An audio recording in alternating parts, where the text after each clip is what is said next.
At ito na nga mga bossing ko, ayan, ayan, ayan ang kinita natin for the month of November dito sa platform na ito. So, hindi pa natin na-achieve yung 6 digits na gusto natin ma-team, pero try natin ulit this December, no, kung kakayanin. Kasi medyo malapit na tayo. So, ayun, sa mga hindi huminto dyan, no, kasi ako, I started last year pa. And I think nagkakaroon naman ng resulta.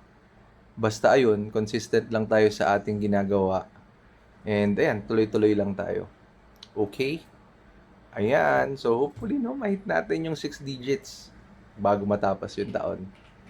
So di na masama yan as extra income mo habang meron kang full-time. Tapos ayan, meron ka lang binibiling mga products or kagaya ko, no, napapadalhan na ako ng mga free products. So, promote mo lang. Gawan mo ng video, gawan mo ng description, probably advantage, disadvantage. And ayan, pwede na tayong kumita ng ganyan dito sa platform. So, ano pa nga bang inaantay mo? Let's go!